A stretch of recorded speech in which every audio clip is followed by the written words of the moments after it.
Hello, this is Subjects for Venturing coming to you from Wrightsville, Pennsylvania here during Riverfest weekend, and we are here at the Burning Bridge Diorama. So it contains a model of the bridge and the area here as well. I think I've only seen other one person film it yet, but hopefully they'll allow me to film it today and we'll go inside. Right now they're currently doing a tour, so we gotta wait because there's a sign right out front that says presentation in progress, please wait. So we'll wait for the next tour. It's open from 1 to 4 on Sundays, I believe. Yeah, so it's open from 1 to 4, and so it's normally $3 for an adult and $2 for students. Children under 6 are free, but being that this is Riverfest weekend, it's free for those 3 hours. So this says Confederates invades Wrightsville. Hear and see it dramatized in stereo, presented by Historic Wrightsville Incorporated. So I'm sure that I'll be allowed to film because I was just over at the Wrightsville Historical Museum over on Locust Street, which is just a couple of blocks up from here. So, and as you can see, this was once the old post office building, and it was built in 1879. And it's also on the national, it's on the Wrightsville National Register of Historic Places.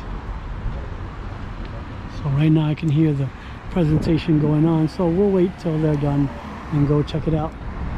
Shows you. So there's the Columbia-Wrightsville Veteran Memorial Bridge coming into Wrightsville.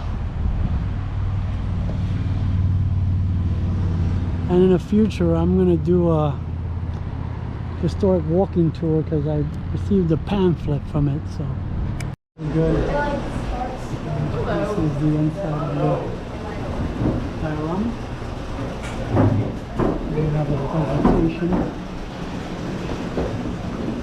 And there's the actual diorama. That's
Good afternoon.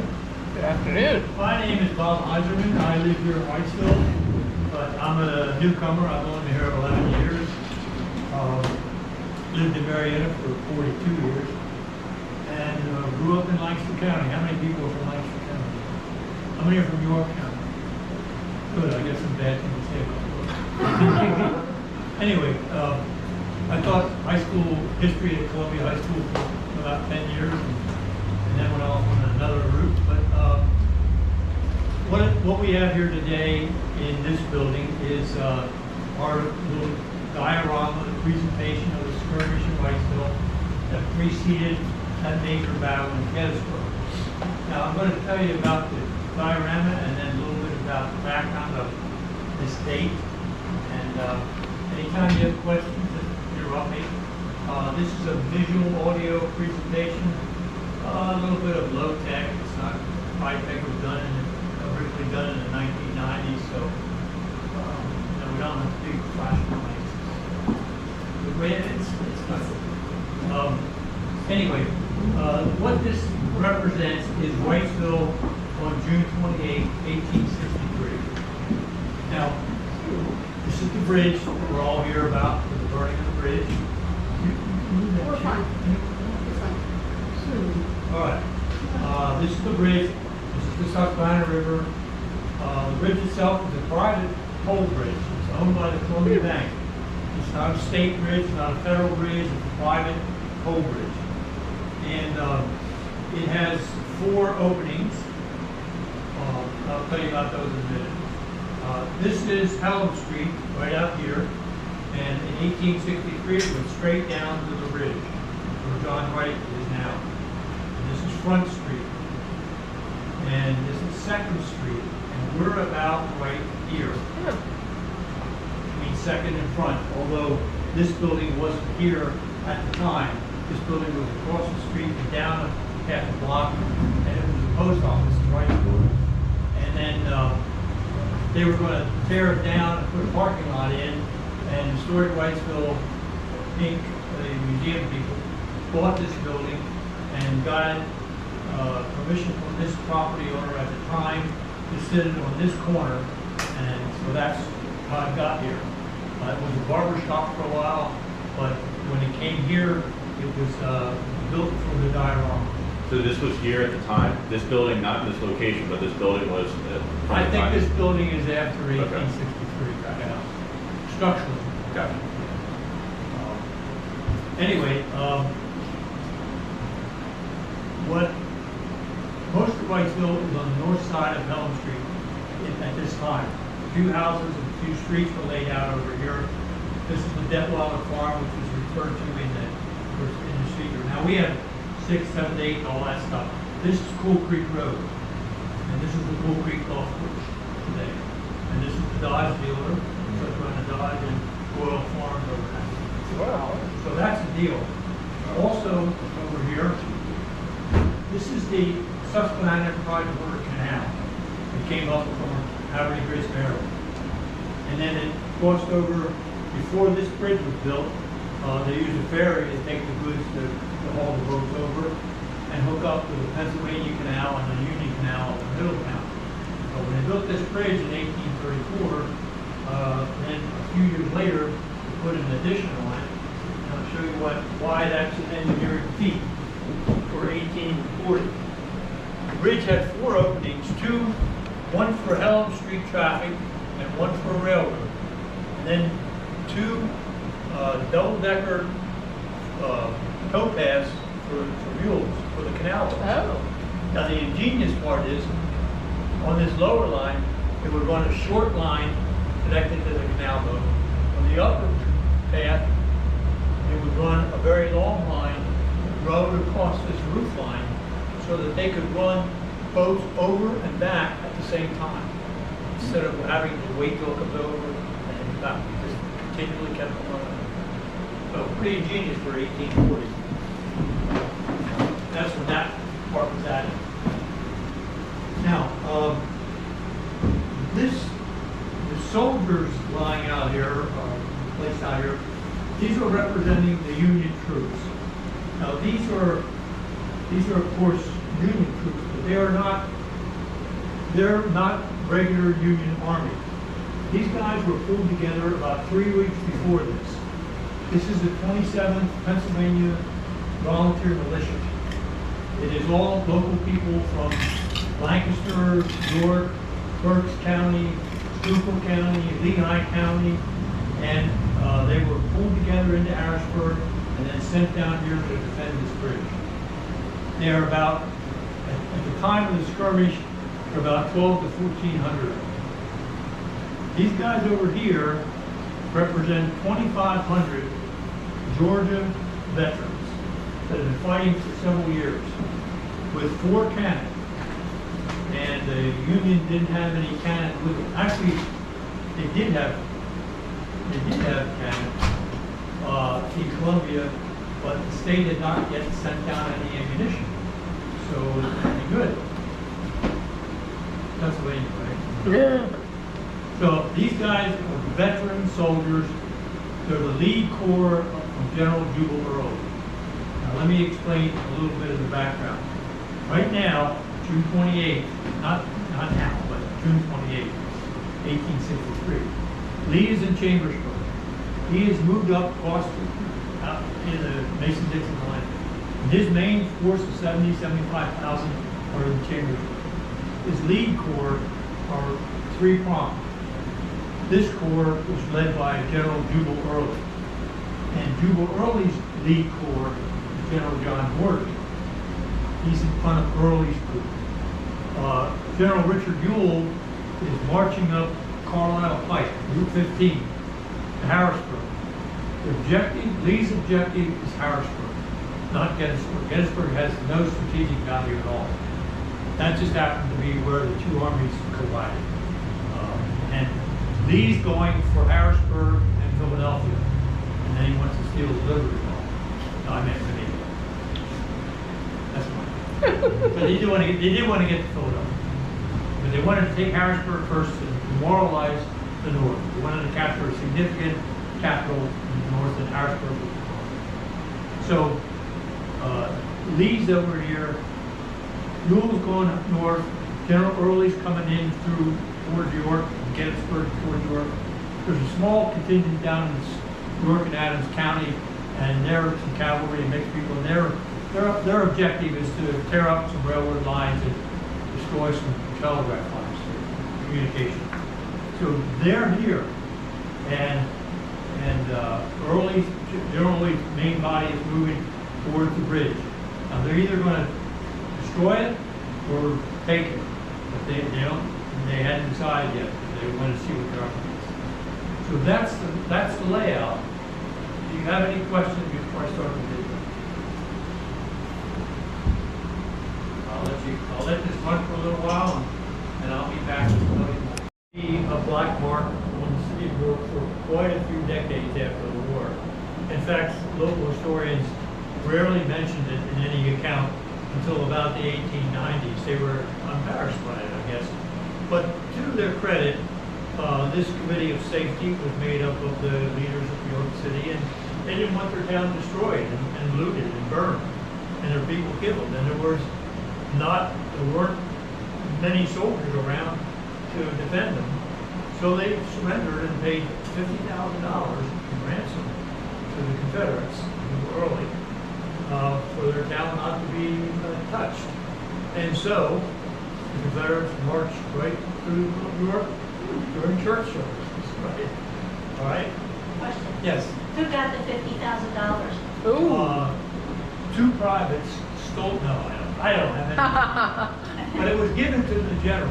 It probably went to Early, or Jubal Early, right there. There's record that was paid, and that there was a second $50,000. There was supposed to be a $100,000 ransom. There's a record that the first $50,000 was paid, and the second never was. There we are. I don't know that. Was that common, these ransoms? What's that? Was a ransom like that common to save a town? If they just run her down, they were pay us. You know, we could loot your town and create a whole lot of stuff. Chambersburg found out the hard way. Is that? Chambersburg found out the hard way. Is that right? Oh, they didn't. They didn't pay it, They didn't pay. and they got burned down. Yeah, there you are. There you are. That's a piece of information I'll be using in the future. Was the whole layout of the Union Army. How many were here, where they were, what they had, what they didn't have. And it did have, remember I told you they had cannon but no ammunition. That was sitting in Columbia, the cannon. They knew exactly what they were up against. And Gordon, the 2,500 veteran soldiers, knew he was up against 12 to 1,400 volunteers who were green rookies and never in a battle. So here we go. Who was that girl? What? Oh, I don't know who the girl was, but it's a mystery of the Civil War who wrote. Some Southern sympathizer from Wrightsville sent this message to Gordon. but nobody ever uncovered who it was. I'm sure the little girl is known, but the sender was not. Again, proved typical of the defender's line. Even worse, he had no artillery support. Worse still, a range of low hills dominated his northern flank, and on his southern flank, the ground dropped off sharply and followed the course of Frick's Creek and a railroad line toward the river. Confederate General Gordon saw Frick's predicaments immediately. He quickly studied the region's undulating terrain, and he wagered that if his veteran skirmishers could chase Frick's own scouts back into their trenches, he could maneuver his 6 regiments and their support with little opposition. Here are Gordon's words. A line of skirmishers was sent to make a demonstration in front of these works, while I moved to the right by a circuitous route with 3 regiments, in order to turn those works, and if possible, go in the enemy's rear, cut off his retreat, and seize the bridge. This I found impracticable, and placing in position the battery under my command, opened on the works. Actually, I'm going to make a comment here. I've read some of these comments that General Wright after the battle. I do not believe their command of the English language and words I don't even know. They're so eloquent in their description, and that just always amazes me when I read things about the Civil War general or I read communication about the American Revolution. Crazy. You get a chance to read some original stuff. Have your dictionary at hand. Gordon's use of Captain William Tanner's 4 3-inch Gordon's rifles was superb. He positioned them across a broad front on a Strickler's Ridge about a mile from the Union defenses. After Frick's skirmishers were driven in and a few rounds were fired, Tanner's guns then moved into forward positions and hammered the untested militiamen. Had Tanner been facing veterans, it is unlikely his gunners would have dared be that aggressive. Colonel Frick wrote this about the Wrightsville fight. A force of cavalry and infantry moved down the railroad on our left and attacked our skirmishers, who, after replying to the fire for a short time, retired to the main body, which kept up a steady fire and held the enemy in check until they received orders to retire to the bridge. The rebels succeeded in getting a battery position on the elevated ground on our right and a section in our immediate front. These guns were used most vigorously against those of my command occupying the rifle pits. The fight between Frick and Gordon lasted about 1.5 hours. Approximately 40 rounds of artillery were fired into the defenses. A number of shells overshot and landed among Wrightsville's buildings and streets. Oh. Sure. Time for show and tell. This is what was flying into town. And this and cannonball. No explosive shells were recorded, just these projectiles and cannonballs. And I'm going to use mine, rather than try to get through this, I'll use my pointer. On the wall are pictures, several pictures. This house, where I'm pointing to now, this house is on in the 200 block of Locust Street. It's just three doors down, 2 doors down from my house on Locust Street, right over there. This church at the corner of Locust and 2nd was hit, but not that church. That church in the picture was built in 1884. There was another church there before that. That was it. This next church, right above this gal's head, is still there. That's in the 300 block below the street. That brick church got hit. And then one more picture. That's okay, you're all right. That house is just 2 doors up from our museum at 309 Locust Street, or Locust Street. That got hit. And by projectiles. There were probably more, but the main. Now remember, Jubal Early had just decided we're not going to destroy the bridge. We're going to take the bridge. They weren't firing shells at the bridge. They were firing shells at the soldiers and the houses and to shake up the people and the soldiers. You can just sit that back in that fire. Yeah, right there. My phone again. Oh. Oh, that's a cover. I think that would have made It had- more noise. that than would have hurt my yeah. foot. That would hurt. So Early has decided he's just firing in, and Gordon, under Early's direction, Gordon's just firing into the soldiers and just to sort of shake them up. So, I think that's all I want to say. Where this skirmish was. While under fire, Colonel Frick got all but about 20 of his command pulled back and moved to safety across the bridge. He was only able to do this because Gordon did not press his advantage. Perhaps because he could not fully coordinate his broadly marked command. As the rebels entered Wrightsville streets, their advance was slowed by great piles of wood taken from the lumber yards along the riverfront. The first Confederates approaching the bridgehead were again slowed by a line of overturned railroad cars. Assuredly, Frick and Haller tried everything within their means to hamper the rebels' advance. And a bigger surprise still lay in store for Gordon's Georgians. It was nearly dusk when the confident rebels entered the bridge to gain Columbia's shore. It must have been a frightening thing to step into what appeared to be an endless, pitch-dark tunnel. Suddenly, 4 tremendous explosions rang out, and rolls of black smoke engulfed the Confederates. A few minutes later, they saw pinpricks of flame in the distance. They then realized the Union militia had torched their own bridge. All along, Colonel Frick had a contingency plan. A civilian, Robert Crane, had been put in charge of the crew who removed the superstructure of the bridge at the 4th span from the west shore. They also sawed through most of the supports and then drilled the heavy timbers for explosive charge. Wow. It was here, right here. The fourth span from Wrightsville side is what they wanted to destroy. Just that span so that they would save us from the bridge. Okay. Well, here's what happened. The plan was to blow up just one of the bridge's 28 spans, thus preserving most of the highly valuable bridge, yet still holding the rebels on the west shore, except the charges weren't strong enough to drop the span. Oh. Colonel Frick had no choice but to torch the entire bridge, and with great reluctance, he gave the order to do so. Soon, Now, before I switch to more dramatic video here, I want to mention this again. This was a private bridge. If you notice, they said a citizen set the dynamite, set the explosives.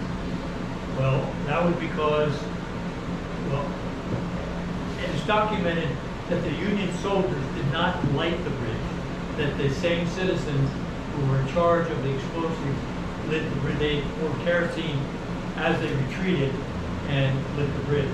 Now, my take on that is that Frick didn't want the federal government to be responsible for the bridge after the war, because it was a private bridge, remember, and he had to be paying for the, anyway. That's my own little take on it. But the point is, it was not destroyed by the Union Army. First of all, this wasn't technically the Union Army. This was the Pennsylvania Emergency Militia. And second, it was actually destroyed by the owners of the bridge. Here we go. leaders on Columbia's shore saw smoke plumes rise and flames begin to spread both east and west. A news reporter described the scene. It was almost 8 o'clock in the evening when the fire gained headway and the scene was magnificent. Some of the arches remained stationary even when the timbers were all in flames, seemingly like a fiery skeleton bridge whose reflections were pictured in the water beneath. The moon was bright, and the blue clouds afforded the best contrast possible to the red glare of the conflagration. Some of the timbers, as they fell into stream, seemed to form rafts, which floated down like infernal ferry boats of the region of Dante. The fire spread into properties along the Wrightsville shore. Gordon's Confederates, along with the townspeople, formed a bucket brigade and kept the flames from spreading. The next morning, nothing but the piers and a few smoldering timbers remained of the once stately, mile-and-a-quarter-long Columbia-Wrightsville Bridge. That is a lot of fire. And so, the Civil War finally came to the Susquehanna's river towns. Throughout the uneasy night of the 28th, few would have guessed the rebel invasion was about to take a decidedly different turn. That night, Lee had been informed that the Army of the Potomac, now commanded by General George Meade, was close in his rear and threatened his lines. Lee immediately ordered his widely scattered army to regroup. He directed them to concentrate either on the Cashtown Pass or the Little Adams County Crossroads town. They marched west for a greater reckoning with the Union Army's right flank on 1 July. Okay, that's it. I've got a few more things to say. One, we do accept donations. They are donations, not a fee, but we do accept donations. Number two, there were some injuries or some deaths. One of the black militia was decapitated by a cannonball. One of these guys was hit in the leg and died a day or two later from disease. Three, there was a Confederate soldier found up in Accomack, floating in the river, and there is a tombstone back here in the corner picture of that up above Accomack. Not that tombstone, but one like it. That tombstone washed away with Agnes, but there was another one put up by the daughter of Susquehanna. This plaque is honoring the black militia that fought here, and it's in our cemetery down in the southern end of town. And that, one more little story.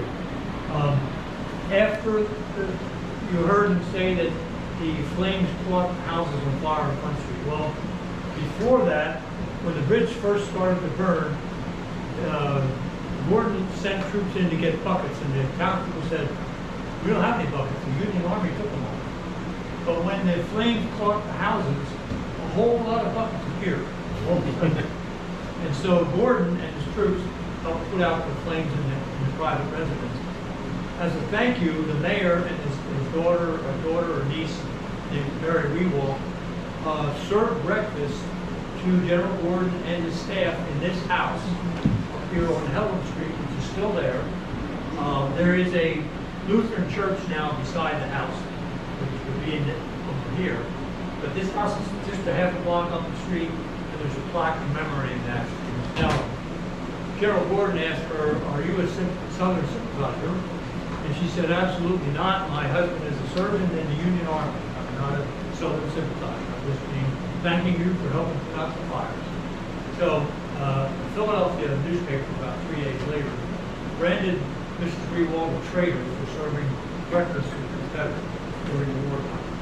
One more thing, back here, is a piece of lumber that is from Columbia Bridge, the term.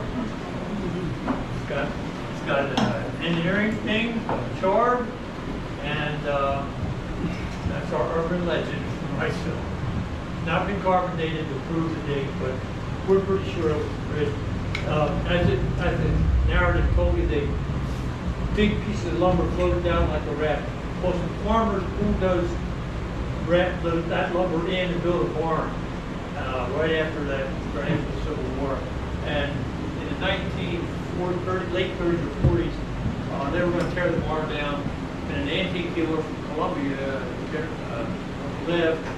went down there, bought everything he could that looked like it was from the bridge, and back and cut it up. Of course, made it part of the bridge souvenir for them to sell. And we had this donated on loan from one of the founders here. Any questions? Yes. Is this a trap door for an underground railroad? Is that a trap door for the underground railroad? No, this building wasn't here during the Underground Railroad. It's like a trap door. Yeah, well, any other serious questions? Well, I thank you for coming. We got some people out in the sun, and